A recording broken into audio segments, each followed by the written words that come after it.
So back now to Sergeant Bo Bergdahl being transferred from a hospital in Germany to another in Texas, likely early tomorrow morning. Joining me now, Tony Sayegh, Fox News contributor, and Bernard Whitman, a former Bill Clinton pollster and Democratic strategist. Great to see the both of you. All right, so there's breaking news happening within our hour today.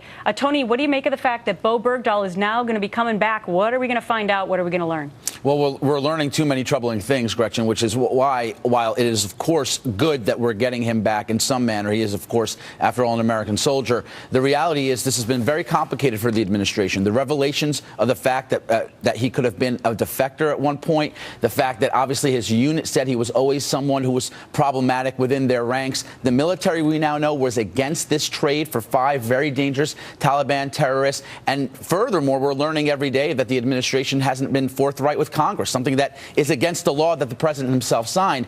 These issues have led to a lack of credibility for the administration that even Democrats are beginning to seriously lament, including Dianne Feinstein, the chair of the Intelligence Committee in the Senate. Right.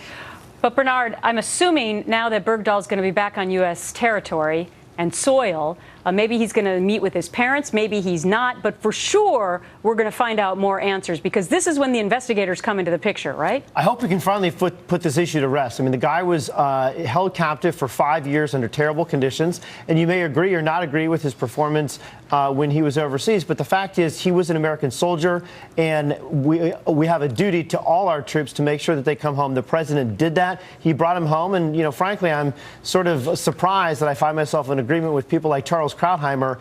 Depoliticize this issue. The president made the call to bring an American soldier home. That was the right thing to do. I think that we should move on. All right, well, we'll remain to be seen what comes when he does get back to San Antonio, Texas. I want to move on now to the grave situation that's happening in Iraq as we speak right now. It looks like a civil war is happening there, Tony, and it looks like they're going to move on from Mosul to Baghdad. And so many people, especially people in the military, and those families who have lost loved ones fighting this war, what could they be possibly thinking today? Well, it's sad. You hear the reports already of many of the soldiers who fought and lost friends and comrades in Iraq, suggesting that maybe their effort was in vain. Look, this is something that was predicted when we realized that the president was more fixated on the ideological and political objective of retreat rather than the right strategic objective of success and victory in Iraq. And we're going to find ourselves, if we believe the president, what he said today, in this kind of patchwork mode now where we're going to rush to try to do something to at least address the fact that obviously these insurgents are taking over major areas. They just took over Tikrit today, Hussein's former hometown. They're on the march to Baghdad. This is the lack of a very coherent policy at the hands of this president and his national security team. And unfortunately, there's going to be suffering as a result. I got to get Bernard in here.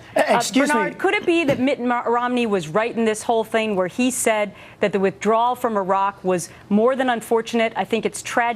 It puts at risk many of the victories that were hard won by the men and women who served there. And that was back on November 11th, 2011. Not at all. In fact, the only people that are probably surprised this is happening are the neocons that got us into this mess in the first place, like Donald Rumsfeld and Dick Cheney. This could have been clearly anticipated a decade ago, practically, before we even got into Iraq. This is a sectarian nation that has been confronted with violence like this and separatist conflicts like this for centuries. The fact is, 75% of American people wanted us out of Iraq. We couldn't afford to continue being in Iraq. We never should have gotten in Iraq in the first place. We can't even take care of the vets who were there. The fact that the idea that we would leave troops there to prevent this from happening is absurd. We were there. And the idea that this whole thing is going to go into complete chaos and civil war, many people not happy. And we were winning after the surge, Gotta wrap it there. We cannot be the world's policeman, Tony. I'm sorry, we can't afford it. Gotta wrap it there. All the way from LA, I got to go way back to New York to